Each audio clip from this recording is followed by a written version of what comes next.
People can actually summon UFOs on command. A well-known example of this was done by a man named Ramon Watkins, who was known as the, quote, Prophet Yahweh. He claimed the UFOs were actually angels, whom he had a relationship with. He claimed to be able to summon them on command.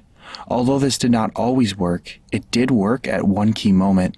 A local news affiliate was skeptical of his claims and asked him to do it for them. The reporter was astounded when Ramon actually summoned a UFO.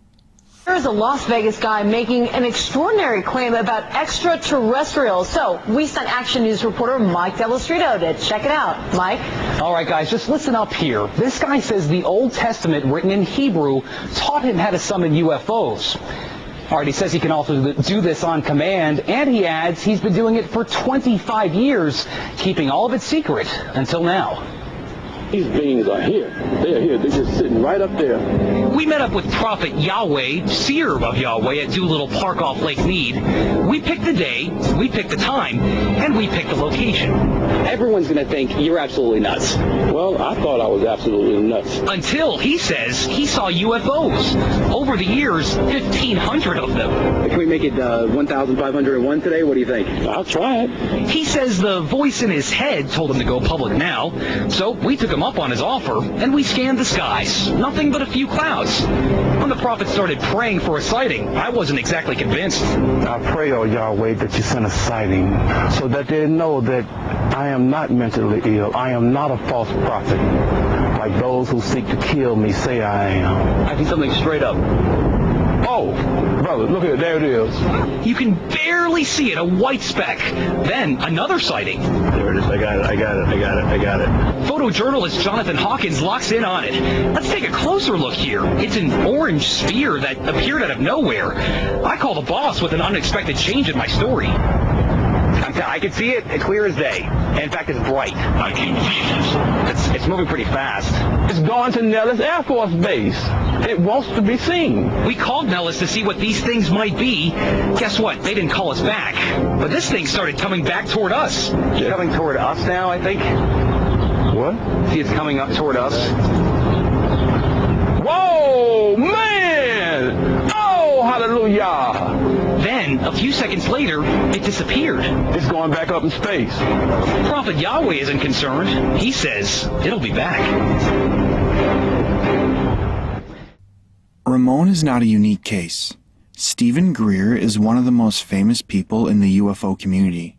He's responsible for the Disclosure Project, a project to publicly disclose the government's alleged knowledge of UFOs, and the movie Sirius, where he allegedly has an alien corpse, but it ends up being a deformed child from Chile. He and his followers summon UFOs on command through means of meditation. He calls this CE5. This clip from the movie Sirius explains CE5. The whole concepts of the crossing point of light, the physics of consciousness, and interstellar communication all were developed on a kind of a vision quest we did here in 95 or 96. Astronomer J. Allen Hynek developed the scale to identify the types of human ET encounters. From his original 3 categories, a 4th, more controversial, has been added, CE4. Even more controversial, Stephen Greer added a 5th kind of encounter, CE5, human-initiated contact. So, how is this done? Given Schrodinger's idea that the number of all minds in the universe is 1, in order to make this type of contact, a human could potentially access that single inner consciousness through intense meditation and then visualize his location down through the Milky Way to the planet Earth, to wherever he sits under the stars. In theory, then, any extraterrestrial passing by would be able to hear the broadcast and know exactly where to go, if they choose to do so.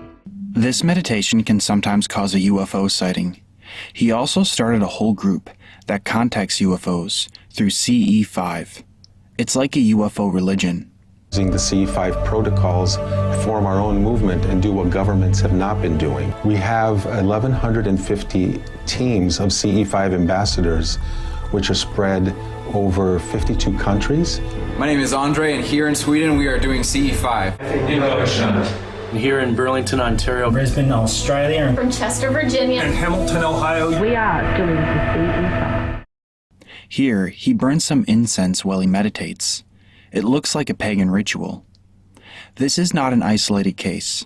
Ritualistic meditation to contact UFOs is actually quite common in the UFO community. The news organization Vice looked into a UFO cult that does a similar thing. The founder blasphemously claimed Jesus Christ was an alien, and his followers try to contact what they believe are aliens through meditation or psychic means. The concept of aliens in popular culture is largely limited to little green probing perverts from sci-fi movies. However, there are a group of men and women operating out of a church in Parsons Green, London, who take the matter very seriously. They are the Etheria Society, and to them, aliens are gods. The society was founded in 1955 by a London cabbie called Dr. George King, after he claimed to come into contact with aliens. A Venus-based alien master named Aetherius would communicate wisdom and guidance for mankind through his voice box. I am known as Aetherius. Jesus, Buddha, Gandhi, also aliens, sent down to better the human race. The reporter for Vice even said, "It's like sorcery without witches." Almighty Father of all creation, let your light flow through this world now. It's kind of like sorcery without witches. That's an accurate description. People are engaging in sorcery to contact demons. These demons then manifest themselves as balls of light or some other flying object. But there's even more evidence that these UFOs are demons. For example, there's a well-known occultist on YouTube called E.A. Coetting. He's written a number of occult books and has appeared on Coast to Coast AM with George Norrie. He stated that the entities responsible for UFO abductions are, quote, interdimensional beings. I don't really want to speculate too much as to what exactly it is that's going on or what these beings are, although it does seem much more likely that they are interdimensional rather than extraterrestrial. With that being said, I have seen some strange things. It's nearly impossible to live in the Utah and the Nevada desert as a curious person and not notice lights in the sky that do not behave like helicopters or aircraft. Listen to E.A. Coetting promote one of his demonic training courses. He states that his occult techniques can get you into contact with the UFO entities. I would suggest that you invest in my soul travel training course. Sign up for it right now and learn how to soul travel, learn how to leave your body, and you will be able to go visit these beings. You'll be able to board their motherships. You'll be able to visit their home planets. You'll be able to have conversation one-on-one with them. The fact that occult practices can be used to contact these entities shows that they're demons, not advanced interstellar travelers. Science fiction has become the new mythology by which people are interpreting UFOs, but many people are more biblically inclined and won't believe in any of the alien-based interpretations of UFOs. These people were a threat to the devil's grand alien deception. This is because they would likely figure out that the UFO/abduction phenomena is spiritual in nature and being caused by demons. If a large amount of people became vocal that UFOs are a spiritual phenomenon caused by demons, then the devil's plan could backfire because they would then be viewed as proof of the spiritual world, thereby inadvertently leading people towards God. To counter this threat, the devil then forked his UFO mythology in what could be one of the most cunning deceptions that he has ever accomplished. In order to deceive these people, he made an alternate, seemingly biblical mythology regarding UFOs. By recycling and repurposing an old theory based on Jewish myths, he created the modern Nephilim hybrid theory. The proponents of this theory cite the apocryphal Book of Enoch and Genesis 6:4 to support their claims. This theory has deceived a stunning amount of people.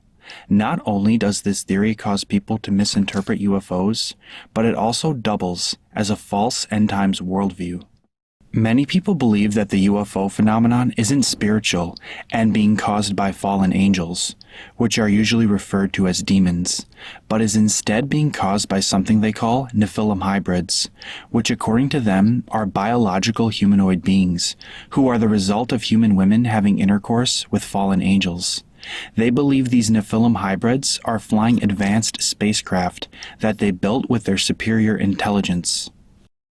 The Nephilim hybrid theory comes from a particular misinterpretation of Genesis 6:4.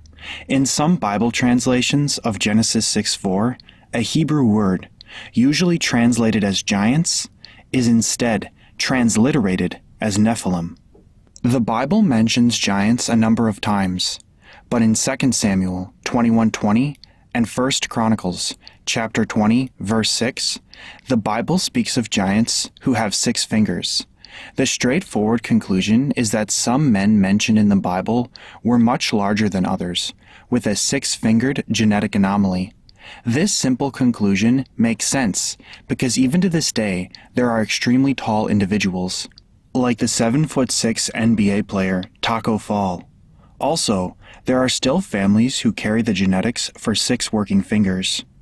The Nephilim hybrid theorists reject this straightforward interpretation, and instead start down a path of increasingly wild and unbelievable conclusions.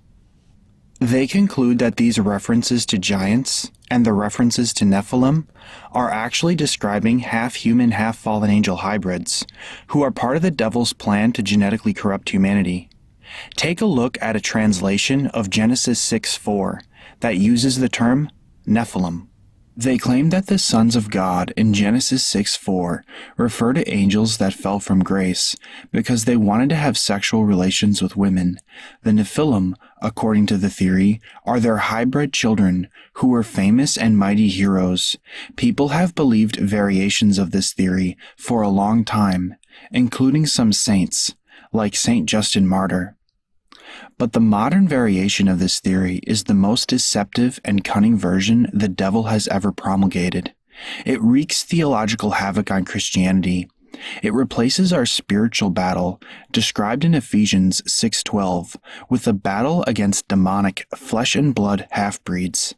It rewrites the Old Testament as a battle between humans and non-humans, and it promotes a false end-times worldview involving an apocalyptic UFO invasion. The modern version of the theory is as follows. Anyone who has a Nephilim hybrid ancestor is automatically damned and unable to achieve salvation, since they are not truly human and thus Jesus did not die for them. Listen to this clip of Dennis Lindsay, a Nephilim hybrid theorist, on the Jim Bakker Show. Why did he have these giant beings trying to wipe them out? And it's all about, he's out to destroy God's creation and his whole plan of redemption and contaminate the human race, because Jesus came not to save hybrids or non-human beings or fallen angels or Lucifer. He came to save human beings and to have... According to the theory, demons, the spiritual entities that possess people and haunt certain houses, are not fallen angels, but are instead the spirits of these biological humanoid Nephilim hybrids who've died. Fallen angels, according to them, are something different. Here's a clip from a very popular video done by Trey Smith promoting this theory. As you can see, this video has over 6 million views. Enoch is not just talking about a set of very dark, fallen beings and producing their own hybrid children. It goes a lot deeper than that. What he's telling you is that these fallen angels, which produced the Nephilim, neither completely angel or completely human, but something in between. The thing is, when they die, their souls come out from the race of giants that came from this union, gave way to a brood of evil spirits. And those are the foul spirits of the earth, the demons. The Nephilim die, they become or get added to the number of demons. According to these theorists, anyone with Nephilim hybrid blood is unable to achieve salvation, and that was the real reason for Noah's flood. It was a genetic cleansing. Here's a clip from Tom Horn, one of the biggest promoters of the Nephilim hybrid theory. In order, remember, God makes everything, and then he says each kind is to reproduce only after its own kind. When the Watchers came down, they were literally creating a replacement form of proto-human, as well as genetically modifying animals, genetically modifying crops, and that's why God has to send a flood. By the way, their plan to cut off the birth line of the Messiah would have worked had it not been for Genesis 9, but Noah found grace in the eyes of the Lord. And Noah was perfect. Tanium, his DNA was not corrupted. But Genesis 6:4 says these Nephilim were also here after the flood. Because of this, the Nephilim hybrid theorists speculate that somehow other fallen angels, or perhaps the same ones, again had children with human women and created a new race of biological demon men who were unable to achieve salvation. How many places do you think in the Bible they talk about the Nephilim or the giants? Well, it's really in the Bible. Oh, I mean, people say, why are you talking about this stuff? Because it's the now time. Here's 21 stories, and I don't know if you want those, you can pass them out, but some of these are in his book. These are some of there that are not in the book. These are only in the United States. I have literally dozens and dozens of newspaper headlines from the 19th century and the 18th century, where here in the United States, university level archaeological work was being done, where they were digging up the giants. You published some of those in your book too, where they were digging up the giants here in early America that had been wiped out during a catastrophic flood, they say, and swept underneath the mounds. And of course the Smithsonian swooped in because it tinkers with their theories about evolution, right? They give evidence of giants being found in ancient civilizations around the world. They point this out because according to them, these giants were half human, half fallen angel, demon men. If they thought about this part logically, they would realize that if all these legends of giants are talking about Nephilim hybrids, which is what they're saying, then an enormous portion of humanity, perhaps even everyone living today, would have at least one giant Nephilim hybrid ancestor, and thus be automatically damned, according to them. This is because giant men would not have a problem finding a female companion. But this makes one wonder, according to the modern Nephilim hybrid theorists, where are the Nephilim hybrids hiding today? They don't usually have an explanation on how this came to be, but they conclude that the flesh and blood Nephilim hybrids are piloting advanced craft that they built with their superior intelligence. According to them, these Nephilim hybrid spacecraft are responsible for the UFOs seen in the sky and the abductions people experience. They theorize that the Nephilim hybrids are abducting people and taking their sperm and ova in order to genetically breed more Nephilim hybrids, thereby expanding their army currently hiding in their advanced spacecrafts. Here, Trey Smith uses a clip from the movie Fire in the Sky to illustrate this theory. Now, it is always eggs and semen that things like this are after, right? He's promoting the idea that the Nephilim hybrids are piloting the UFOs and using people's sperm and ova to create a new race of Nephilim hybrids. This part of their theory plays into their false end times worldview. This is because they believe that near the end of the world, there'll be a pseudo-alien invasion, but these creatures will really be Nephilim hybrids, pretending to be aliens to deceive humanity. They believe that when Jesus said that the last days will be like the days of Noah, he meant that human fallen angel hybrids will return. So many of them are waiting for a UFO invasion to bring in the end of the world. Steve Quayle promotes this idea in his book. In his book, Aliens and Fallen Angels, Offspring of the Gods, he has parts of the book that are a fictionalized future history, so he gives the reader a story version of what he thinks will happen in the future. This part of his book is very telling and really captures what these Nephilim hybrid theorists believe. Here's an excerpt from his book. Quote, "The cherub in the mothership carefully rearranged his countenance, hiding his leathery wings and changing his 4 faces into one human-like countenance. That should fool them," Satan told himself, flashing a practiced smile at the mirror. There was a knock at the door. "The crowds are waiting for your appearance, Lord," Techno announced. "Are the Cyclopses ready?" "Yes, Lord." "Everything is in place," a demon whispered in Satan's ear.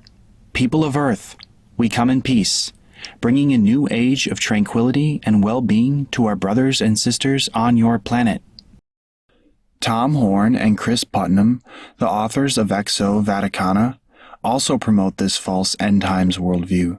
They think that the Vatican is preparing to disclose extraterrestrials, or ETs, which would really be Nephilim hybrids posing as aliens. This is a clip from Coast to Coast with George Norrie. Does the Vatican think that ET presence is going to come soon, or disclosure, or anything like that, Chris? Absolutely. I mean, if you look on the internet, it is full of those kind of speculations. There is a meme in the culture right now, a rumor, everywhere, that the Vatican is about to announce disclosure. They think the Vatican is going to play a key role, bringing in a pseudo-alien invasion. They point to the fact that many of the, quote, Jesuits are writing new theology based on aliens. But some of these Jesuits believe that official disclosure is imminent. And furthermore, they're creating some very strange theology. And by that I mean we're talking about Opus Dei level theologians who are writing papers now for the Pope's Academy in Rome, for other institutions of the Roman Catholic Church that are to be used for creating new dogma. And some of the stuff they're talking about, people are going to be blown away by some of the documents that Guy Cosmonago gave me. And when he's talking about how the world is soon going to look to the aliens for their salvation and the arrival of alien saviors, and I pressed him on some of these questions. I said, well, can you give me an example? I mean, what are you talking about? Is this something, as a brother, you're a Jesuit, you're a brother, that you would find in the Bible somewhere? And believe it or not, to prove his point that there are alien saviors who once before visited the earth and were advanced in their technology and gave the secrets of heaven to mankind. To prove that point, he pointed me to Genesis chapter 6 and literally wrote about the Nephilim. In his response to me, talking about the Nephilim, the heroes that were of old, the warriors of renown. But their whole theory is wrong. The current Vatican and the, quote, Jesuits are just heretical and totally liberal. They aren't true Jesuits at all, so they say all kinds of stupid stuff. And Francis is not a pope at all. He's really an anti-pope. That's why he says so many wild things, like saying he would, quote, baptize aliens. People like Tom Horn and Chris Putnam misinterpret statements like this and conclude that the Vatican is aware of a coming UFO invasion. Is there a connection between the Vatican being out there talking about aliens and this final pope? In other words, is something getting ready to come down from the heavens, something that this pope might even recognize or sanction? No. This is the wrong conclusion. Francis is just a heretic who says all kinds of false and unbiblical things. It isn't some pseudo-alien Nephilim hybrid conspiracy. By the way, many of these Nephilim hybrid theorists believe in more fictional creatures than just human fallen angel hybrids. They often believe in something called a pre-Adamic world. This is a heretical idea that claims that there were biological humans or human-like creatures before Adam. Here's Steve Quayle, a well-known Nephilim hybrid theorist, saying that he believes God recreated the world in Genesis. When we talk about the stuff we're going to talk about, we're going to go right into the pre-Adamic. Nothing makes people get more mad than when you explain to them that God recreated the earth in Genesis 1:1-1-2. Here's a clip of another Nephilim hybrid theorist named Timothy Alberino. Very possible that before the human race came into being, there was a very sophisticated, advanced, complicated civilization that existed on this planet. They even sometimes believe that the fallen angels had relations with animals, creating monster creatures. Not just the giants, but also all of the host of other sentient entities that came as a result of the fallen angels having intercourse with animals. Once people start down this Nephilim hybrid path, they often start believing in a huge amount of non-biblical science fiction. So there's a lot of creatures under the earth, on the surface of the earth, up in the atmosphere, possibly on other planets.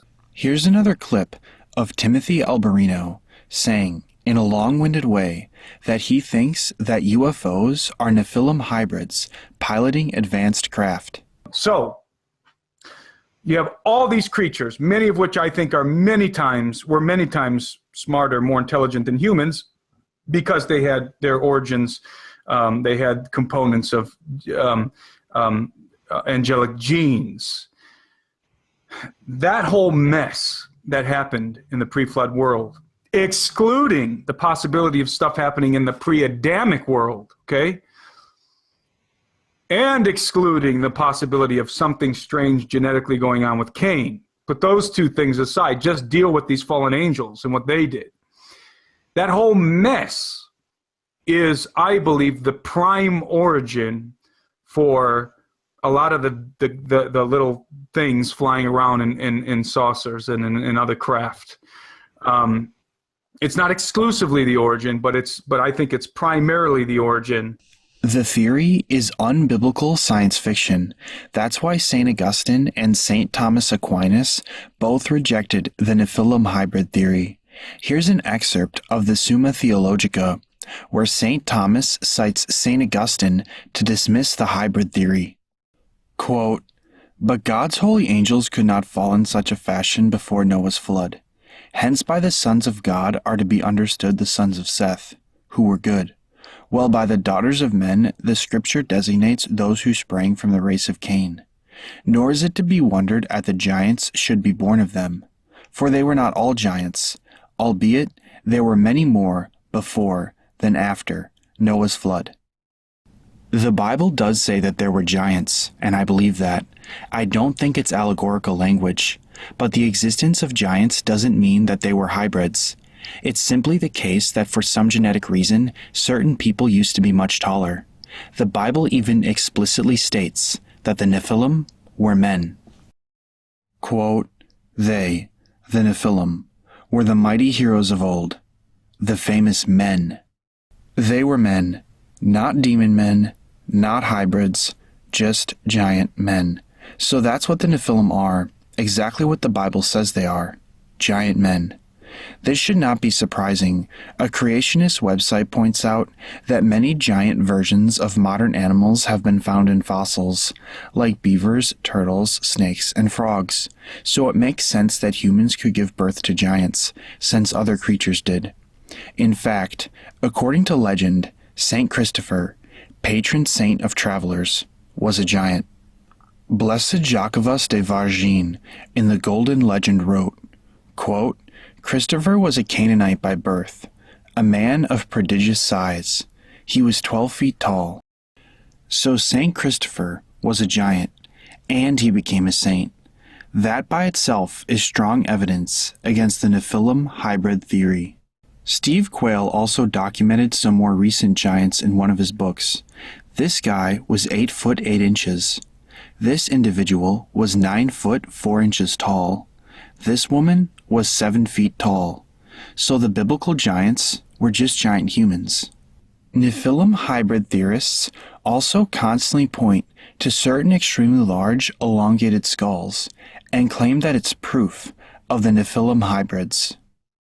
Before I talk more about this argument, I'd like to point out that they're asserting, based on nothing, that elongated skulls are proof of Nephilim hybrids. But none of their sources even claim that the Nephilim were normal-sized people with elongated skulls. Genesis 6:4 doesn't talk about elongated skulls.